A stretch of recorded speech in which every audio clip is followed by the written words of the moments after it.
आज की वीडियो में बात करते हैं अगर मार्क्स सही नहीं मिले तो क्या करें। यानी कि काफी सारे स्टूडेंट ऐसे हैं जिनका जून 2024 का एग्जाम का रिजल्ट आ रहा होगा थ्योरी एग्जाम का, और वो अपने मार्क्स से सेटिस्फाइड नहीं है। उनको लगता है कि जितने मार्क्स मुझे मिले हैं उससे ज्यादा मिलने चाहिए थे।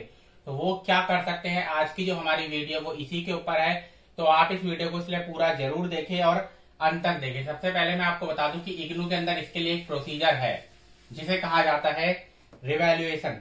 यानी कि आप रिवैल्यूएशन करवा सकते हैं किसी भी अपने एग्जाम का, थ्योरी एग्जाम का, और उसमें आपका क्या होता है, रिवैल्यूएशन के अंदर आपकी जो कॉपी होती है उसकी रीचेकिंग हो जाती है।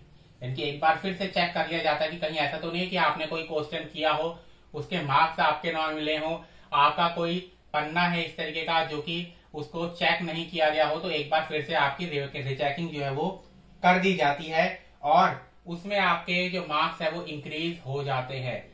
काफी सारे स्टूडेंट के मन में क्वेश्चन रहता है कि ये फायदेमंद है या नहीं, क्योंकि मार्क्स इससे इंक्रीज होंगे या फिर नहीं। तो मैं आपको बता दूं कि इंक्रीज जो होते हैं वो मार्क्स होते हैं जो कि आपके 5 से लेकर 20 नंबर तक भी मार्क्स इंक्रीज हो सकते हैं। तो रिवैल्यूएशन के अंदर मार्क्स इंक्रीज होते हैं, ये बात सही है। हाँ, ये जरूर है कि कितने मार्क्स इंक्रीज होंगे वो डिपेंड करता है कि आपने कितना एग्जाम के अंदर लिखा था, क्या आपकी चेकिंग हुई थी, उसके हिसाब से वो डिपेंड करता है।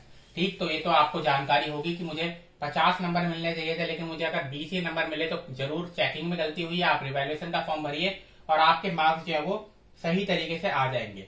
अब इसमें दो तरीके के स्टूडेंट होते हैं, एक स्टूडेंट जो कि फेल हो जाते हैं और दूसरे उनके कम मार्क्स होते हैं लेकिन वो फेल नहीं होते। दो तरीके के स्टूडेंट है जो कि रिवैल्यूएशन का फॉर्म भरना चाहते हैं, एक वो जो कि फेल हो गए और दूसरे वो जिनके कम मार्क्स है लेकिन फेल नहीं हुए। अगर आप फेल हो गए हैं तो आपके पास दो ऑप्शन है। आप चाहें तो दिसंबर 2024 में भी एग्जाम दे सकते हैं, आपके पास मौका है कि दिसंबर 2024 में भी आप अगर फेल हो गए हैं तो उस सब्जेक्ट का एग्जाम दे दीजिए, या फिर आप रिवैल्यूएशन का फॉर्म भर दीजिए। अगर आपको लगता है कि आपने अच्छा किया था लेकिन फिर भी आपको मार्क्स नहीं मिले तो आप रिवैल्यूएशन का फॉर्म भर दीजिए। लेकिन अगर ऐसा कोई स्टूडेंट है जो कि कम मार्क्स है लेकिन फेल नहीं हुआ, उसके लिए सिर्फ एक ऑप्शन है कि वो रिवैल्यूएशन का फॉर्म भर सकता है। उसके बाद अगर हम आगे बात करें तो फिर आता है रिवैल्यूएशन का फॉर्म की रिवैल्यूएशन का फॉर्म भरा कैसे जाएगा।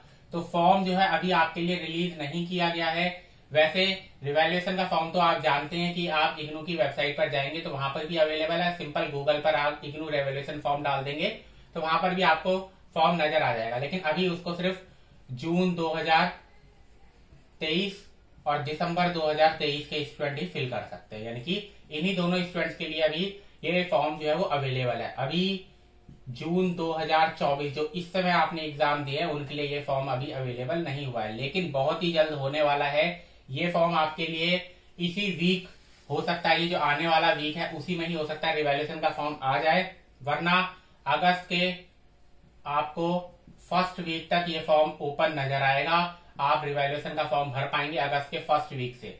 उसके बाद अगर जो रिवैल्यूएशन का फॉर्म होता है उसको भरने के लिए आपकी सबसे पहले बताते हैं फीस कितनी होती है और उसके साथ साथ कितना आपको टाइम मिलता है। तो अगर हम टाइम के बारे में बात करें तो आपको 40 डेज का टाइम मिल जाता है। इसका मतलब ये है कि अगर आपका कोई सब्जेक्ट है जिसका आपका किसी भी दिन एग्जाम का रिजल्ट आया, मान लीजिए 1 जनवरी को आपका कोई सब्जेक्ट है जिसका थ्योरी एग्जाम का रिजल्ट आया, तो उसका मतलब क्या है, आप 10 फरवरी तक उसका रिवैल्यूएशन का फॉर्म भर सकते हैं। यानी कि 40 दिन के अंदर उसका रिवैल्यूएशन का फॉर्म आप भर सकते हैं। तो 40 दिन का समय आपको मिलता है। उसके बाद अगर हम फीस के बारे में बात करें तो आपकी जो फीस होती है वो कम से कम पिछले सेशन तक अगर हम बात करें तो वो 750 रुपीज पर सब्जेक्ट थी। यानी कि 750 रुपीज पर सब्जेक्ट आपको पे करनी थी अगर रिवैल्यूएशन का एक सब्जेक्ट का फॉर्म आपको भरना है।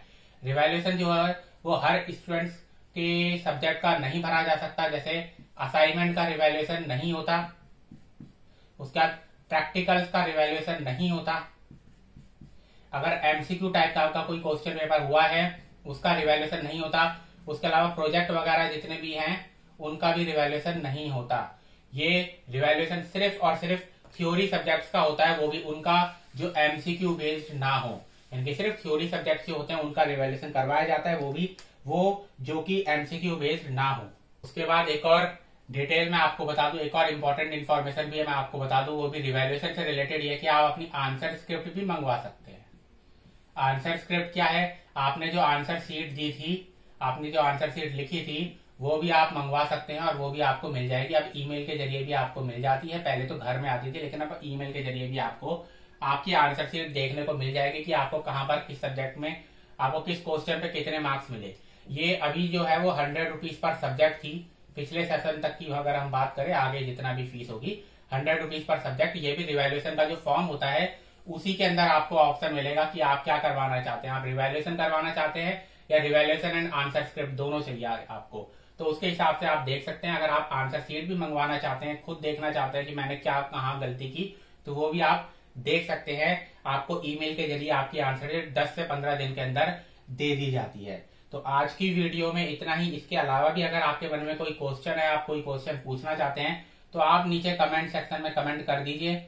मैं आपको या तो वही रिप्लाई दे दूंगा या फिर इस तरीके से आपके लिए वीडियो बनाकर आपको जानकारी दे दूंगा। तो आज की वीडियो में इतना ही।